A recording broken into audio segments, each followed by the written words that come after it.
नाज़रीन किराम, अगला प्रोग्राम है राह अमल। समाज का परिवर्तन अय्याशियों के साथ नहीं आ सकता। समाज का परिवर्तन लग्जरीज के साथ नहीं आ सकता। कुछ पाने के लिए बहुत कुछ खोना पड़ता है और अपने लिए जीने के बजाय दूसरों के लिए जीना पड़ता है। उस वक्त जब वो एक हिस्टोरिकल मूवमेंट था, पूरी दुनिया की हिस्ट्री बदलने वाली थी, ज्योग्राफी बदलने वाली थी, एक एक एक एक रेवोल्यूशन आने वाला था। आप जानते हैं उस वक्त हजरत मोहम्मद ने क्या जबरदस्त काम किया। उनके साथ अरब के वो लोग मौजूद थे जो बड़े ऊंचे ऊंचे खानदानों के समझे जाते थे, बहुत जबरदस्त फैमिलीज के लोग थे, बहुत रिच लोग थे। उनके साथ वो लोग भी उस वक्त शामिल थे, लेकिन उन्होंने किसको चुना?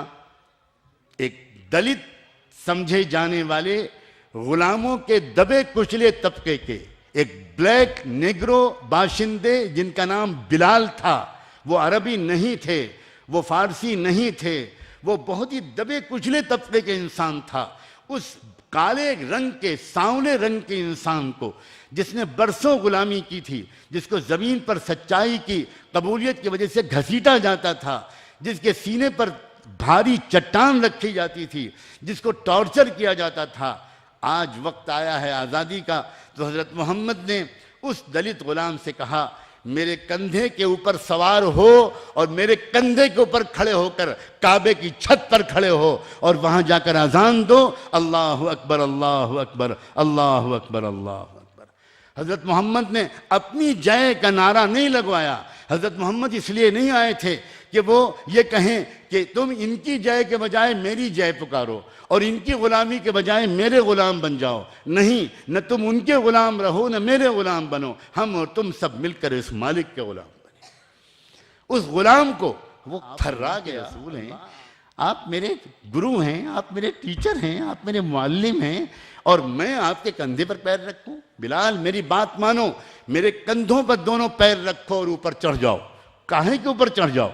खाने काबा के ऊपर चढ़ जाओ और ऊपर चढ़कर अजान दो, मोहम्मद बड़ा नहीं है, अल्लाह बड़ा है। ये है वो काम। आप मुसलमानों को ये सबक याद दिलाएं। मैं इस वक्त ये कह रहा हूं, आप मुसलमानों से कहें, तुम्हारे यहां ये कहां से ऊंच नीच आ गई? तुम्हारे यहां कहां से जात बिरादरी आ गई? तुम्हारे यहां कहां से शेख और पठान और अंसारी और जुलाहे और फलां आ गए? ये कहां से तुम्हारे अंदर आ गए? तुम्हारे अंदर तो ये काम बिल्कुल नहीं होना चाहिए। तुमको हमारे अंदर से निकालना चाहिए था। ये क्या तुमने उल्टा कर दिया कि तुमने हमारे अंदर से ये खराबी ले ली? एक बात तो मैं आज आपसे ही निवेदन करना चाहता हूं, आप मुसलमानों से कहें, मोहब्बत से कहें, प्रेम से कहें, सलीके से कहें, रेस्पेक्टफुली कहें, डिग्निटी के साथ कहें, मगर ज़रूर कहें। दूसरी मुसीबत क्या आई है हम मुसलमानों पर, मैं ये भी कहना चाहता हूँ। किस वजह से हम सफ़र कर रहे हैं? सफ़र उसी वजह से कर रहे हैं, डर है कहीं ना कहीं ब्राह्मण दिमाग को। आज मुझे खुलकर कहने दीजिए, कहीं ना कहीं ब्राह्मण दिमाग को ये डर बैठा हुआ है कि आज नहीं तो कल ये दो 85% असल मूल्य निवासी लोग हैं, ये जब जागरूक हो जाएंगे और जब इल्म आ जाएगा, जब नॉलेज आ जाएगी, ये पढ़ लिख जाएंगे, तो उस वक्त ये फिर सच्चाई को तलाश करेंगे। और जब इनको लगेगा कि सच्चाई कुरान में है और सच्चाई मोहम्मद सल्लल्लाहु अलैहि वसल्लम में है, तो ये किसी की परवाह नहीं करेंगे, या आगे बढ़कर सच्चाई को मानेंगे। उनको डर है इस बात का, इसीलिए उन्होंने ऐसी व्यवस्था बनाई हुई है और इतना मेंटली इनका टॉर्चर किया हुआ है। मेरे बहुत बड़े उस्ताद थे मौलाना अबुल हसन अली नदवी, वो जाकर मिले थे डॉक्टर अम्बेडकर से। वो बड़ी ज़बरदस्त उनकी तन्हाई की मुलाकात हुई थी, बहुत लंबी गुफ्तगू हुई थी। उस वक्त डॉक्टर अम्बेडकर ने कहा था, नदवी साहब, मैं जानता हूं कि इस्लाम ही वाहिद रास्ता है।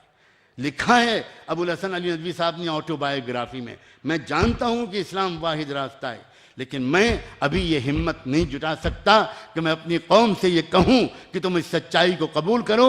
आप हमारे लोगों से बराबर समझाते रहिए, अगर ये सच्चाई है तो एक वक्त आएगा कि लोग इस बात को मानेंगे। स्वामी पेरियार ने यह बात बहुत साफ साफ लिखी है, पेरियार जी ने। मैं उनको बहुत बड़ा जेन्युइन लीडर मानता हूं। उन्होंने साफ लिखा है अपने लिटरेचर में। मैं इस वक्त इस टॉपिक को आपके सामने नहीं छेड़ना चाहता। मैं जानता हूं आहिस्ता आहिस्ता आपका संघर्ष आगे बढ़ेगा, लेकिन मैं ये भी जानता हूं अच्छी तरह जानता हूं कि ये जो हिंदू मुस्लिम कार्ड खेलकर बराबर मुसलमानों को टॉर्चर किया जाता रहता है, उसकी भी असल वजह आप हैं। आपको बहुत हैरत होगी ये मैं आपसे क्या कह रहा हूं, आपसे मैं क्या कह रहा हूं कि आप उसकी असल वजह हैं। सुनिए, क्या आपने नहीं पढ़ा है, नहीं गौर किया इस बात पर कि मंडल के जवाब में कमंडल आया था? क्या मतलब? जब भारतीय व्यवस्था के मसले को छेड़ा गया, जब भारतीय व्यवस्था के अंदर कुछ परिवर्तन लाने की कोशिश की गई, वो किस नियत से की गई वो मैं नहीं जानता, मैं उस बहस में नहीं पड़ता, लेकिन जैसे ही उस व्यवस्था के मसले को, मंडल कमीशन की रिपोर्ट को लागू करके किसी ने कोशिश की, फौरन उसके जवाब में बाबरी मस्जिद और राम जन्मभूमि का इशू ऊपर लाकर, उस इशू को दबाकर हिंदू मुस्लिम टेंशन पैदा करके नॉन इश्यूज में इस देश को झोंक दिया गया। तो ये खेल है, ये चेस का गेम है। एक चाल आप चलते हैं, 10 चालें कोई और चलता है। बहुत सही कहा था अभी हमारे इन कहने वालों ने कि ये एक लंबी लड़ाई है। हम बिल्कुल मायूस नहीं हैं, हम कतई मायूस नहीं हैं, लेकिन मैं सिर्फ अब एक बात और कहना चाहता हूं। पूरी तरह एग्री करता हूं इस बात से कि ये व्यवस्था इस लायक है कि इसको बदला जाए। 100% एग्री करता हूं। ये यकीनन सिस्टम इस लायक है कि इसको चेंज होना चाहिए। लेकिन एक बात बताइए, कौन करेगा सिस्टम को चेंज? व्यवस्था को बदलेगा कौन? अगर व्यवस्था के बदलने वालों का खुद हृदय परिवर्तन नहीं हुआ, खुद उनका दिल नहीं बदला, तो क्या होगा? एक जुल्म करने वाले की जगह पर दूसरा जुल्म करने वाला बैठ जाएगा। यह गलती नहीं होनी चाहिए। यही हो रहा है समाज में, पूरी दुनिया में यही हो रहा है। हम इसी से तो मजबूर हो रहे हैं। और ऐसा क्यों हो रहा है? क्या किया जाए कि ये ना हो? मैं नाम नहीं लूंगा किसी का, बिल्कुल मैं नाम नहीं लूंगा, लेकिन हम काशिर बहुत सफाई के साथ वो नाम तन्हाई की मुलाकात में ले चुके हैं। बहुत दुख होता है ये देखकर कि एक मौका आया देश में, मौका ऐसा आया था देश में, बाबरी मस्जिद के हादसे के बाद एक ऐसा मौका आया था कि उसके बाद हमेशा के लिए इस व्यवस्था को चिरमरा कर तोड़ दिया जाता, इसको कमजोर कर दिया जाता। और बहुत से प्रदेशों में बड़ी जोरदार कोशिश शुरू हुई। खुद उत्तर प्रदेश में एक जबरदस्त आंदोलन चला और उस आंदोलन में मुसलमानों का बहुत मेजर कंट्रीब्यूशन था। पहली मर्तबा आज़ादी के बाद से पहली मर्तबा ऐसा हुआ, उल्टा हुआ। बाबरी मस्जिद के डिमोलिशन के बाद से आज तक यूपी में कोई ब्राह्मण चीफ मिनिस्टर नहीं आ सका, कोई ब्राह्मण चीफ मिनिस्टर नहीं आ सका। लेकिन मैं दुख के साथ कहता हूं, न्याय जितना उस दौर में दूर था आम आदमी से, उतना ही आज के दौर में भी दूर है।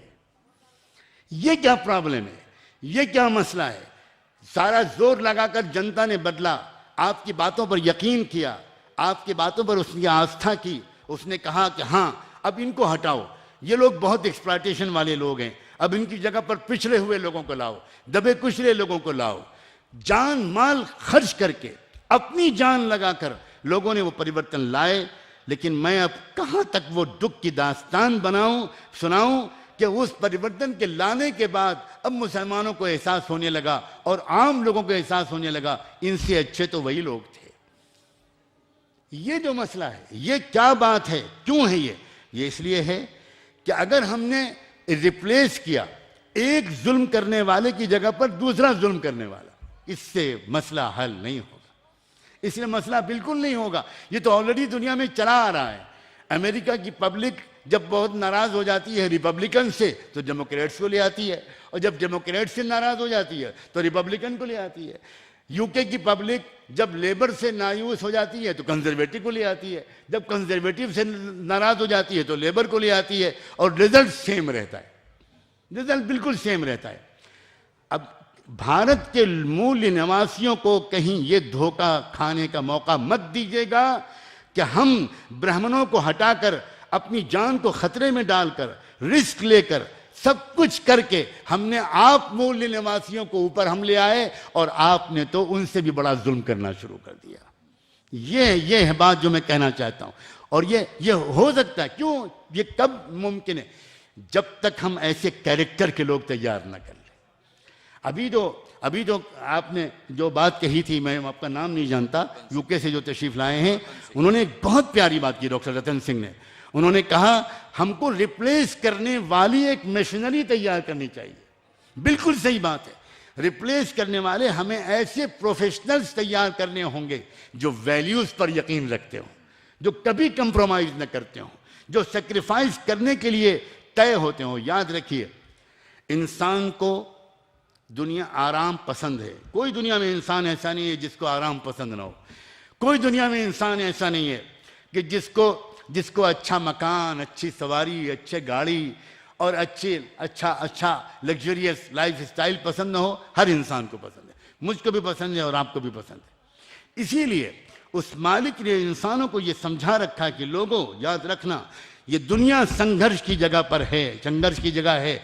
इनाम लेने की जगह ये दुनिया नहीं है। पुरस्कार लेने की जगह दुनिया से जाने के बाद जब तुम मेरे पास आओगे तब मैं तुमको पुरस्कार दूंगा, तब तुमको इनाम दूंगा। इसलिए सिर्फ उस वक्त तक इंसान सत्ता में आने के बाद भी फकीर बना रहता है जब उसको मरने के बाद की जिंदगी पर यकीन होता है। याद रखें, वरना बड़े से बड़ा इंसान जब वो कुछ भी बोलता हो, लेकिन जब उसकी बारी आती है तो वही करना शुरू कर देता है जिसके खिलाफ वो कुछ दिन पहले तक बोल रहा था, चाहे वो कोई भी हो। ये मैं अपने बारे में भी कह रहा हूं और आपके बारे में भी कह रहा हूं। इसके लिए क्या करना होगा? यहां मैं आपसे बहुत ही प्यार से कहता हूं, सच कहता हूं, अपने दिल को ऐसा बदलना, अपने दिल को ऐसा बनाना कि हमें अपने संघर्ष का कोई इनाम किसी से लेना ही नहीं है, वो इनाम मालिक से लेना है। हमें किसी से कोई इनाम नहीं लेना, हमें किसी से कोई अप्रिसिएशन नहीं चाहिए, हमें किसी से कुछ नहीं चाहिए। हम तो अपने मालिक से इनाम लेंगे और किसी से नहीं लेंगे। जब तक दिल में ईमान नहीं होगा, जब तक दिल में उस मालिक से ताल्लुक नहीं होगा, जब तक सही स्पिरिचुअलिटी नहीं होगी, जब तक कि दुनिया को बहुत हकीर समझने का मिजाज नहीं होगा, तब तक ऐसा हो नहीं पाएगा। बड़ी मुश्किल से होता है चमन में दीद अवर पैदा।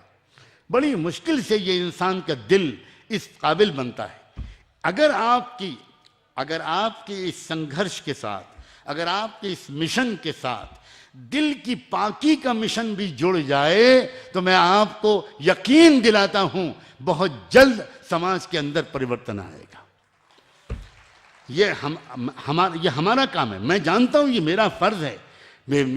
मैं खुले दिल के साथ कहता हूं। मेशराम जी ने मुझसे कहा, जब मैंने ये बात कही उनसे तन्हाई में, मैं उनके सामने कह रहा हूं, उनका, मौलाना साहब, इसके लिए तो हम आप जैसों के मोहताज, इसके लिए तो हम आप जैसों से कहते हैं कि हमारे कैडर को सीने से लगाइए, हमारे कैडर को बताइए कि अच्छे इंसान कैसे बनो। कभी जिंदगी में झूठ मत बोलना, कभी धोखा मत देना, कभी तुम अपना एक टाइम भी मिसमैनेज मत करना, अपने टाइम को सही इस्तेमाल करो। कभी किसी की बहू बेटी को गंदी नजर से मत देखना। तुम माफ करने वाले बनो, तुम बदला लेने वाले मत बनो, तुम बहुत अच्छे इंसान बनो। हमारी तो भारत की एक मुसीबत यह है कि जो अच्छा इंसान भारत में पैदा हुआ हम उसको देवता बना देते। ये मुसीबत है। इसलिए कि गोया हमने ये तय कर रखा है कि इंसान तो कभी अच्छा हो ही नहीं सकता, इंसान तो हमेशा बदमाशी होता है। जब हमारा देश कहने के मुताबिक आज़ाद हुआ, उस वक्त यूपी के पहले चीफ मिनिस्टर थे संपूर्णानंद जी। उन्होंने एक आर्टिकल लिखा और एक सीरीज ऑफ लेक्चर्स देना शुरू किया। उसमें उन्होंने कहा, भारत के मुसलमानों से हमको एक शिकायत है, और वो शिकायत ये है कि हमारे पूर्वजों को अपना पूर्वज नहीं समझते, वो अरब के पूर्वजों को अपना पूर्वज समझते हैं। मेरे वालिद ने उनको एक ख़त लिखा और वो लेटर उन्होंने अपनी मैगजीन में छापा भी। मेरे वालिद साहब ने, उन्होंने लिखा, संपूर्णानंद जी, बहुत ही दिल खुश हुआ कि आज आपने खुलकर वो शिकायत की तो जिसकी वजह से आप हम मुसलमानों से नाराज रहते हैं। आपने कहा तो बहुत बहुत शुक्रिया, लेकिन अब उसके जवाब में मैं आपसे ये कहना चाहता हूं, ऐसे किसी पूर्वज का नाम बताइए जिसको आपने देवता न बनाया हो। मुसीबत यह है कि आपने तो किसी को पूर्वज छोड़ा ही नहीं, आपने किसी को पूर्वज के हैसियत से हमसे इंट्रोड्यूस कराया होता, आपने हमको बताया होता कि ये लोग थे जिनकी ये बड़ी अच्छी टीचिंग थी, ये बड़े अच्छे इंसान थे, ये बच्चों के साथ बड़ा अच्छा व्यवहार करते थे, ये अपने परायों सबके साथ न्याय करते थे, और उसके बाद अगर हम मुसलमान उनकी कदर न करते, उनकी टीचिंग तो फॉलो न करते, तब आपको शिकायत होती। मगर मुसीबत ये है, एक तरफ आप कहते हैं मर्यादा पुरुषोत्तम श्री रामचंद्र जी, बहुत अच्छे काबिल एहतराम श्री रामचंद्र जी, आप बताते हैं कि अयोध्या में पैदा हुए, आप बताते हैं कि राजा दशरथ के वो बेटे थे, और दूसरी तरफ आप उनको देवता बना लेते, भगवान बना लेते। अब मुसीबत ये है कि हम अच्छे इंसान ढूंढने निकलते हैं, आप हमारे सामने भगवान खड़ा कर देते हैं। आप हमारे सामने कह देते हैं कि सर झुकाओ, मूर्ति पूजा करो। और मूर्ति पूजा हम हिंदुस्तान के मुसलमान नहीं, पूरी दुनिया के मुसलमान अपनी गर्दन कटा देंगे, लेकिन हजरत मोहम्मद के भी मूर्ति पूजा नहीं करेंगे। सवाल ही पैदा नहीं होता। लोग समझते नहीं इस बात को, समझते नहीं इस बात को। मैं एक मरतबा 2 अक्टूबर को गांधी जयंती के एक प्रोग्राम में शरीक था, और वहां अचानक उन्होंने ऐलान कर दिया कि अब मौलाना सज्जाद नोमानी साहब अब माला, क्या बोलते हैं उसको, माला अर्पण करेंगे, गांधी जी की मूर्ति पर या उनके फोटो पर माला पहनाएंगे। मैंने फौरन माइक से कहा कि जी नहीं, ये काम मैं नहीं करूंगा, मैं यहां ये काम करने के लिए बिल्कुल नहीं आया, किसी और से करवाइए। सन्नाटा छा गया। वहां तो दरअसल बुलाया इसलिए जाता है कि ये सब कराते हुए फोटो खींच लिया जाए और फिर उसके बाद बेचा जाए उस फोटो को। हम भी इसी मुल्क में रहते हैं भाई, हाँ, हम भी तुम्हारे बराबर के नहीं तो शागिर्द तो जरूर है। हमने भी इसी देश के आलू प्याज खाया है भाई, यहीं की धरती से पैदा होने वाली सब्जियां हम भी खाते हैं। तुमने हमको क्या समझा है? मैंने कहा ना, बिल्कुल नहीं। अब तो सन्नाटा छा गया, लेकिन मैं चीफ गेस्ट था, वो करते क्या। तो उसके बाद फिर मुझे जब मौका मिला बात करने का, मैंने कहा आप सब लोग आज बहुत हैरान हुए होंगे, और आप में से बहुत सौ को गुस्सा भी आया होगा, बुरा भी लगा होगा कि फादर ऑफ द नेशन बापू के मूर्ति पर माला अर्पण करने से इनकार कर दिया। ये तो कोई आतंकवादी आदमी मालूम होता है, ये तो कोई देशद्रोही है, कहाँ बुला लिया इसको गांधी जयंती में। मैंने कहा सुनिए, मैं बहुत साइंटिफिक रीजन बताना चाहता हूं। ये तो माला अर्पण करना, नमन करना, सर झुकाना, ये सब जो तरीके हैं ना, इसके नतीजे में इंसान को धोखा हो जाता है कि हम इनकी रिस्पेक्ट करते, और उसको एक झूठी तसल्ली हो जाती है, फिर वो उनकी टीचिंग्स को फॉलो नहीं करता। इसलिए साइंटिफिकली खुदा ने कहा है कि कभी किसी को माला अर्पण नहीं करना। मैंने कहा आप गांधी जी के बारे में कह रहे हैं, आप मक्के के खाने काबा का फोटो ला के रख दीजिए और मुझसे कहिए कि मैं ऊपर फूल चढ़ा दूं, मैं कभी नहीं चढ़ाऊंगा, कभी नहीं चढ़ाऊंगा।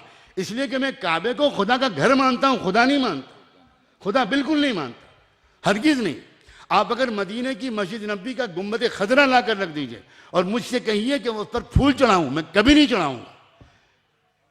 आप यकीन मानो, मैं आम लोग इस मुल्क में कितने अच्छे हैं, मैं पूरे देश विदेश घूमा हूं, 25-30 साल में मैंने शायद दुनिया की कोई जगह छोड़ी जहां मैंने गया हूं, मैं फिर भी यकीन रखता हूं हमारे देश के आम इंसान शायद दुनिया में सबसे अच्छे। लेकिन वो आम इंसानों से हमको बात करने का मौका नहीं मिलता। जिस वक्त मैं वो बात करके आया, पूरा जो हॉल था वो खड़ा हो गया, स्टैंडिंग ओवेशन दिया उन्होंने, जोरदार तालियां बजाई और कहा मौलाना साहब आज आपने पहली बार खुलकर वो बात कही है, आज हमको समझ में आई बात, आज समझ में आई कि एक खुदा को मानने का मतलब क्या होता है और उसके कितने फार रीचिंग रिजल्ट्स निकलते हैं। इसलिए मैं आपसे कह रहा हूं, मैं बहुत खुश हूं। मैं भी हमारे जो दूसरे मेहमान थे उनकी तरह मैं भी महाराष्ट्र से आया हूं, और महाराष्ट्र से इस आंदोलन का कुछ खास रिश्ता है, कुछ खास रिश्ता है, कुछ है कुछ बात जिसकी वजह से मुझे मेश्राम जी वहां से खींच लाए। मैंने जब आज सुबह इनसे मिला तो मैंने इनसे गले लगते हुए सिर्फ ये कहा कि आपने मुझे खींच लिया। मैं सच कहता हूं, मैं बहुत मोहब्बत का आनंद ले रहा हूं। सब बहनों को, सब भाइयों को मैं मोहब्बत भरा सलाम करता हूं, और आप सबसे ये उम्मीद रखता हूं कि आप अपनी जान, अपना माल, अपना समय इस संघर्ष में निष्काम योग के साथ लगाएंगे। और एक खास बात याद रखिए, बिल्कुल जरूरी नहीं है कि आपकी, इनकी और मेरी जिंदगी में हमें इस संघर्ष के फल मिल जाएं। ये बिल्कुल जरूरी नहीं। कुरान में अल्लाह ने हजरत मोहम्मद साहब से भी साफ साफ कह दिया, फ़इम्मा नुरियन्नका बअदल्लज़ी नइदुहुम औ नतवफ़्फ़यन्नक। मोहम्मद, ये अरमान दिल से निकाल दो कि जो वादे हम तुमसे कर रहे हैं वो वादे तुम्हारी जिंदगी में पूरे होंगे। हो सकता है कोई वादा पूरा हो जाए और हो सकता है बहुत से वादे दुनिया से तुम्हारे उठ जाने के बाद पूरे हों।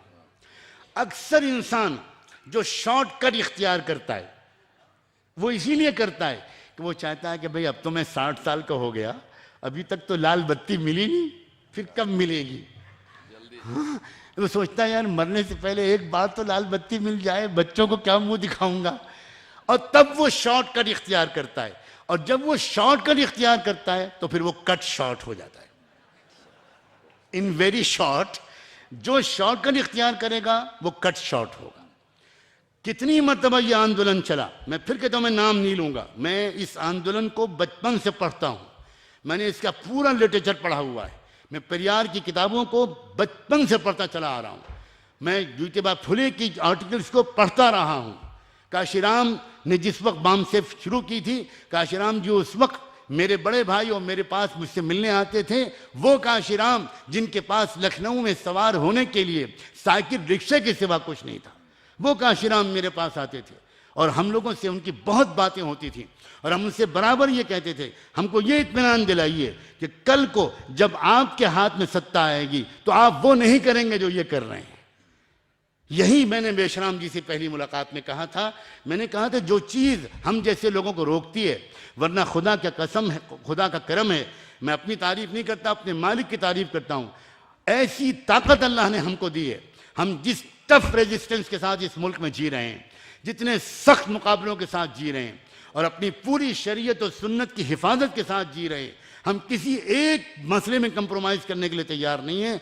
अगर हमको पूरी तरह इत्मीनान हो जाए कि वाकई दिल बने हुए लोग हैं ये, जो आगे चल के संभालेंगे सत्ता, तब भी इनके घर में जो चिराग जलेगा वो उधार तेल लेकर जलेगा।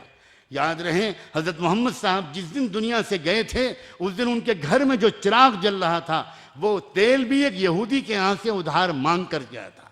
जब तक हम इतनी तपस्या नहीं करेंगे, इतनी सेक्रीफाइस नहीं देंगे कि हमें अपने लिए कुछ नहीं चाहिए, हमें अपने लिए सिर्फ मालिक से चाहिए, तब तक कोई परिवर्तन नहीं आ सकता। सिवाय धोखे के और कुछ नहीं होगा। लोग उनसे परेशान हैं, वो आपको ले आएंगे और फिर आपसे परेशान होंगे, किसी और को ले आएंगे। ये गलती नहीं होनी चाहिए। भले देर लग जाए लेकिन ये गलती बिल्कुल नहीं होनी चाहिए, वरना फिर लोगों की उम्मीद ही खत्म हो जाएगी, लोगों का बिल्कुल सिरे से विश्वास ही खत्म हो जाएगा, लोगों का कॉन्फिडेंस ही खत्म हो जाएगा। इसके लिए जब तक स्पिरिचुअल वैल्यूज जिंदगी में नहीं आएंगी, जब तक एक फर्म डिटर्मिनेशन नहीं आएगा कि मुझे पाक साफ रहना है, मेरे दामन पर कोई धब्बा न लगे, कोई पाप मुझसे ना हो, कोई गलती मुझसे ना हो, जब तक ये नहीं होगा तब तक हम वो लोगों से किए हुए वादों को पूरा नहीं कर पाएंगे।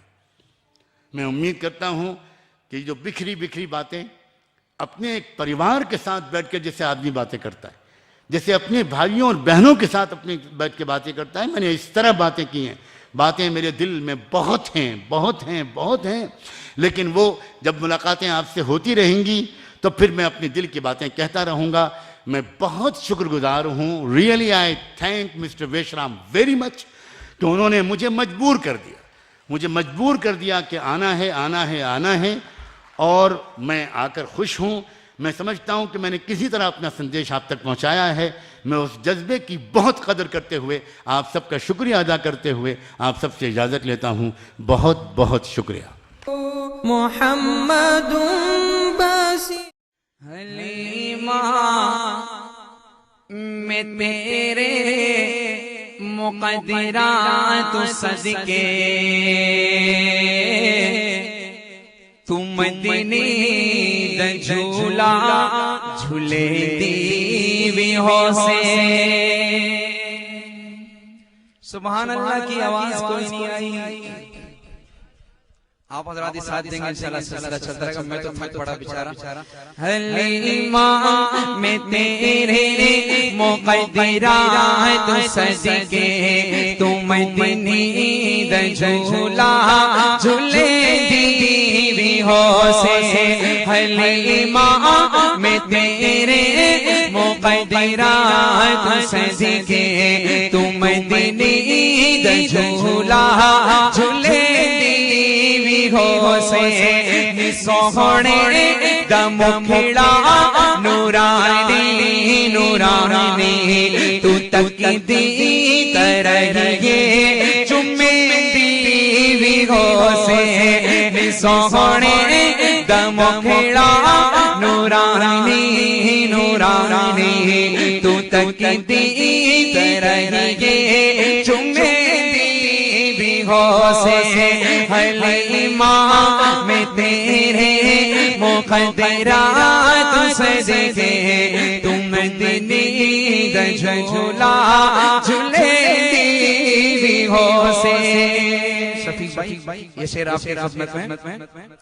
हलीमा में तेरे मुक़द्दरा तू सदके, तू मदनी द झूला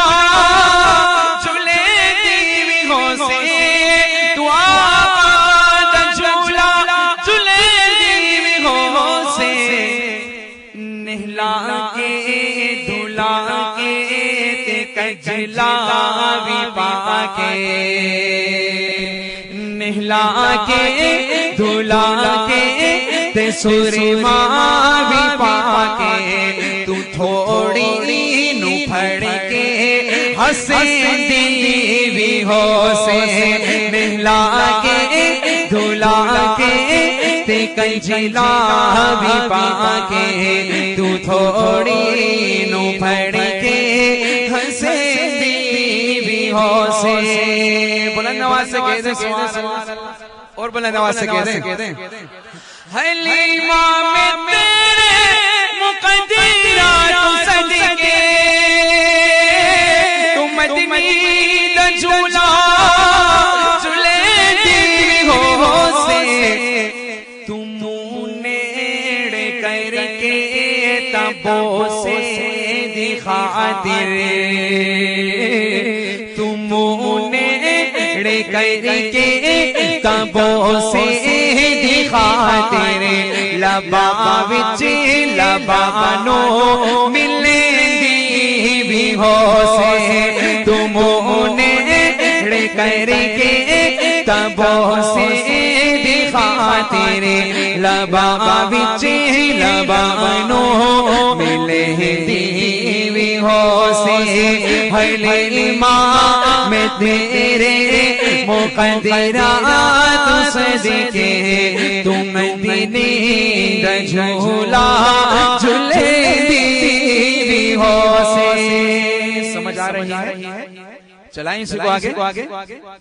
हलीमा में मेरे मुक़द्दरा तू सदके, तू मदनी द झूला झूले दीवी हो से।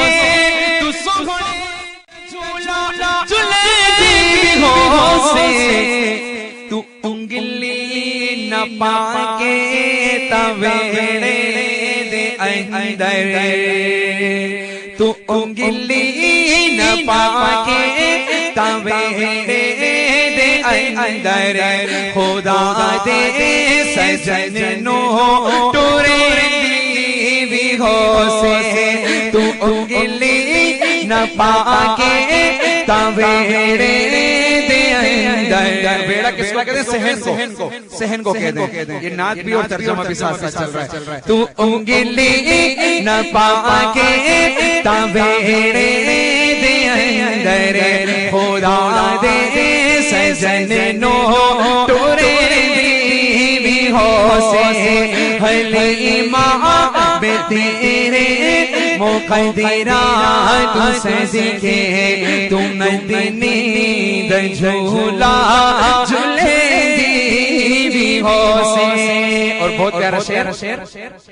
हलीमा तेरे मुकद्दरा तू सदके तुम दीद झूला झुलेगी भी हो से कदे नाल अपनी नज़ाकत ते सोहना कदे नाल अपनी नज़ाकत ते सोहना उरुसदा भी हो सी मने दी भी हो से कदे नाल